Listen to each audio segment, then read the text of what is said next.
Hello everyone, welcome to the second day of the basic chess training. Now, in the previous class, we already covered how to read the squares, color of the squares, file, ranks, and everything. Now, today I'm going to explain to you the name of the chess pieces and how they move. As you know, in the game of chess, there is no dice or the striker system. So each and every piece, they moves in a specific way and you will always get one chance to play. That's the first thing. Second thing, you cannot change the direction in the single move. Now, let's start with the chess pieces names. Now, first of all, you have this is a king, this is queen, this is rook, this one is the bishop, this one is the knight, and the last one you have the pawn. So first one you have this is a king. Second one you have this one is the queen. Third one you have, this is the rook. Fourth one you have, this is the bishop. Oopsie, yeah, this is the spelling of the bishop. Next one you have the knight. And the last one you have the pawn. So you have the 6 different types of chess pieces on the chessboard. And let's start with the how these people move. The official name or the formal name you can say that is chessmen. So the name of the game is chess. We play on the chessboard because it's a board game, and the pieces we call them chessmen. Now let's start with how the king moves. King basically moves one square in any of the direction, right, left, up, down, or maybe the sideways you can say. It's always moves one square. Next one, that is how the rook moves. Rook basically moves straight. Now, rook can move one square, two square, three square. It depends. Okay, but you have to understand one thing that rook cannot jump over the chess pieces. Now, over here, I can move my rook on d8. If I want, I can move it back. It's like that. But as I told to you, that the piece cannot change the direction in the single move. Now, imagine I wanted to move my rook on a8. So from here to a4 and to a8, it's not possible in a single move. So first of all, I will move my rook on a4, then my opponent will play, and then I can go on a8. So the two rules you have to remember. First, you always play one piece at your turn. Second thing, you cannot change the direction in the single move. You need two moves to change the direction of the chess piece moves. And as I told you, that the rook cannot jump. In the game of chess, only the knight can jump. Now, over here, if I want to move my rook on d8, so I cannot go straight away. Why? Because the pawn is in between. Yeah, of course, I can change the directions like this and I can go over there. Yeah, for that, I will need 3 moves to do. So that's it all about the rook. Now, let's move to the next piece, that is our bishop. Now, the bishop moves diagonally, or you can say crossways, or you can say slanting, anything. And you can say it looks like an X, And another bishop, you see, it's moved like this one. One of the things you will observe that if your bishop is standing on the black color square or on the dark color square, your bishop will only move on the dark color squares. And if your bishop is standing on the light color square or on the white color square, the bishop will only move on the white color square. Now, once again, as I told to you, bishop is also a piece who cannot jump over the pieces. Now here, if I want to move my bishop on a7, I cannot move my bishop right away because the pawn is in between. Yeah, if this is opponent's pawn still. So what I have to do, I will take the pawn. If it's a black pawn, I will take the pawn, then my opponent will play, and then I can move on a7. Otherwise, I will just change my route and I will just go like this. The rest, there is no other options. So that's it. It's all about the bishop. Let's move for the queen, the strongest piece on the chessboard.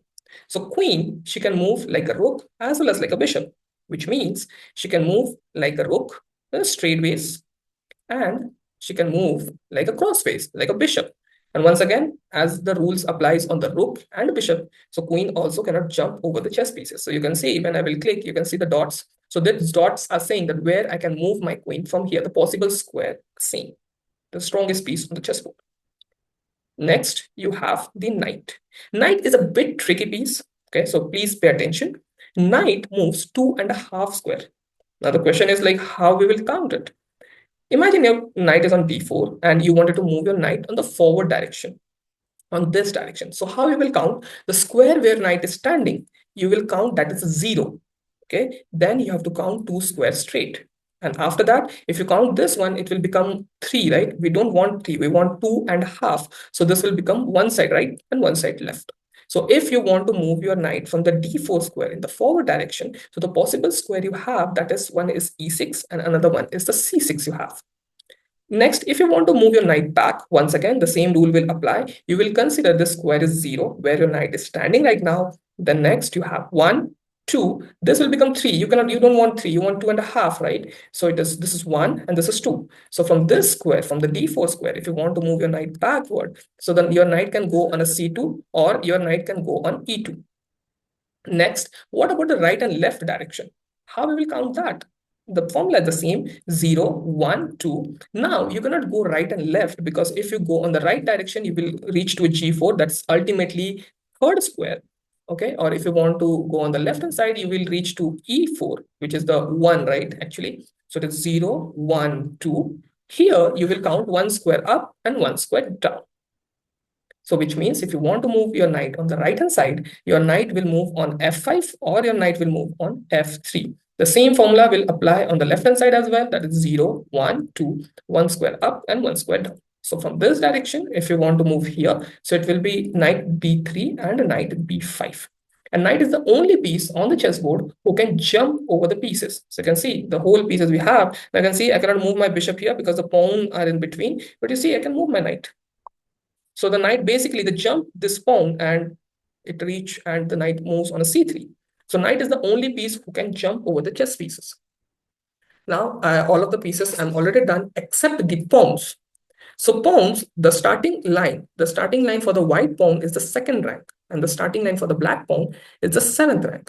So from the starting line, you can move your pawn 1 square or 2 square. It's up to you. Anytime, any freaking time, if you want to move your pawn and your pawn is on the starting line, the pawn can move 2 square. Any of the pawn. Or if you want to move 1, you can move it. But if your pawn is not on the starting line, then it will move only the 1 square. Now over here, you will see if I move knight over, pawn over here.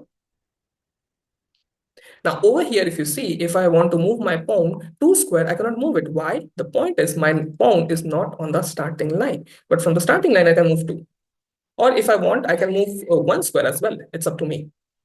And the pawn cannot capture the straightway. Like rook captures straightway, bishop captures in a crossways. Okay, because that's how this pieces moves. But for the case of pawn never capture the straightway. I mean, the opponent's capture. How they capture? They actually captures 1 square diagonally in the forward direction. Okay, even your pawn is on the starting line, still they will move 1 square diagonally at the crossways to capture. And the pawn is the only piece who cannot move back. If once you move your pawn, you see you cannot move back. You have to move forward. Rest, each and every piece you can move it back. For example, you move the knight over here, or opponent plays. Now you can move the knight back. But for the case of pawn, if you move it, you're done. You cannot take it back. So that's how.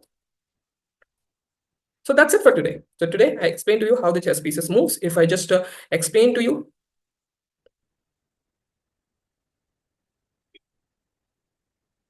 So that's it for today. So today I explained to you about the name of the chess pieces and how they move. So this is the king, queen, bishop, knight, rook, and in front you have pawns. So king moves 1 square, knight moves 2.5, rook moves straight like horizontal and vertical, bishop moves in a diagonal way, and a pawn from the starting line can move 1 square or the 2 square, but if your pawn is not on the starting line, it moves only 1 square. Thank you so much for watching and see you in the next session.